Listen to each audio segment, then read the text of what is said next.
नमस्ते. आपलं अरविंद गणेश दामले चॅनेलमध्ये स्वागत आहे.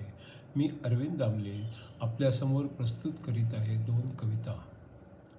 हा आहे ह्या सत्राचा 1088वा भाग. आपल्याला या पसंत पडल्या तर माझ्या अरविंद गणेश दामले चॅनेलला सबस्क्राईब करा, लाईक करा, शेअर करा आणि बेल आयकॉन दाबायला विसरू नका. तर माझी पहिली जी कविता आहे ती सौ सुनंदा भिडे यांनी लिहिलेली आहे, नवरा आणि बायको याच्यावरती. आणि दुसरी कविता मी स्वतः लिहिलेली आहे, नवरा आणि बायको याच्यावरतीच. तर पहिल्यांदा आपण ऐकूया सौ सुनंदा भिडे यांची कविता. नवरा बायकोचं नातं मोठं गमतीचं असतं. त्याच्यासारखं दुसरं नातंच जगात नसतं.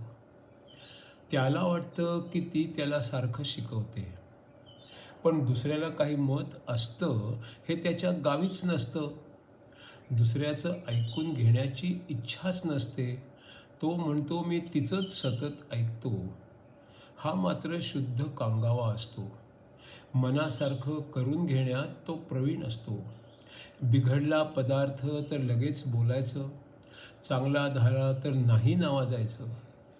त्याच्या खाण्यावरनंच आपण काय ते समजायचं. तो असतो सडेतोड व्यावहारिक विचारांचा. ती विचार करते दुसऱ्याच्या भावनांचा, कारण तिला असतो नात्यांचा गोफ गुंफायचा. आपल्या बोलण्याने दुसरा कसा दुखावतो याचा विचार त्याला नसतो. माझंच वागणं बरोबर असा चुकीचाच समज असतो. वाटतं त्याला माझ्यावर हिचा विश्वासच नाही.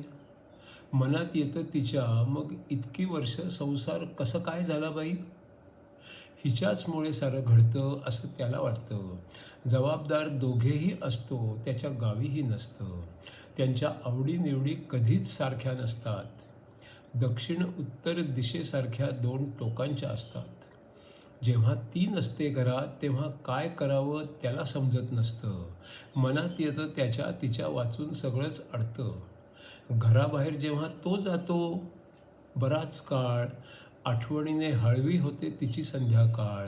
तिच्या आजाराने जेव्हा तो होतो कावरा बावरा, मनात येतं तिच्या स्वभावानं आहे की बरा. तू तू मैं मैं करताना कुणीच माघार घेत नसतं, पण समजत असतं दोघांनाही की आपलंच त्याच्यात नुकसान असतं. शेवटी काय हो, तुझं माझं जमेना आणि तुझ्या वाचून करमेना. नवरा बायकोचं नातं असतंच असं जगावेगळं. आता तरी पटलं ना? आता दुसरा भाग त्याचा आहे. ती कविता मी स्वतः म्हणजे डॉक्टर अरविंद दामले यांनीच लिहिलेली आहे ह्याच विषयावर. नवरा बायकोचं नातं मोठं गमतीचं असतं. बायकोसमोर नवऱ्याचं बोलणंच बंद असतं. तिचं बोलणं चालूच असतं आणि तरीही तिला सारखं वाटतं की तिलाच ऐकून घ्यावं लागतं. हे तर फारच गमतीचं असतं. ती म्हणते मी नसते तर त्याच्या संसाराचं काय झालं असतं. आणि गंमत अशी की प्रत्येक बायकोला असंच वाटत असतं. हिनं काही बनवलं आणि मी विना तक्रार खाल्लं आणि नंतर हिच्याच लक्षात आलं की मीठ जास्त झालं, तर मला चवीचं काहीच कळत नाही असं हिला वाटतं. आणि मीठ जास्त झालं आहे म्हटलं की एखाद्या वेळेस जास्त झालं तर काय बिघडलं, लगेच का बोलून दाखवावं असं पण हिलाच वाटतं. हिचा स्वयंपाक कोणत्याही हॉटेलपेक्षा जास्त चांगला असतो असं हिला म्हटलं की मला घेऊन बाहेर जेवायला जायला नको असं पण तिला वाटतं. मी सगळ्याची चांगली बाजू तेवढी बघतो, पण तो ती ते असे कसे वागतात आणि मला त्याचं काहीच कसं वाटत नाही असं तिला वाटतं. नवरा बायकोच्या आवडीनिवडी सारख्या नसाव्यातच असंही मला वाटतं, कारण मग रोज दोघांच्या आवडीचं म्हणून शेपूची भाजी आणि वांग्याचं भरीत हेच घरात झालं असतं.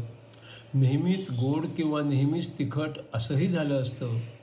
दोघेही पसारा करणारे असले किंवा दोघेही सतत घर आवरणारे असले तरी पण गमतीचंच वातावरण झालं असतं. देवाला जर वाटलं असतं की सगळे सारखेच असावेत तर त्याने सगळ्यांना वेगळं वेगळं का बरं बनवलं असतं. सर्वांना एकाच साच्यातून का काढलं असतं किंवा नसतं? नवरा बायकोचं नातं शिव आणि शक्तीसारखं असतं.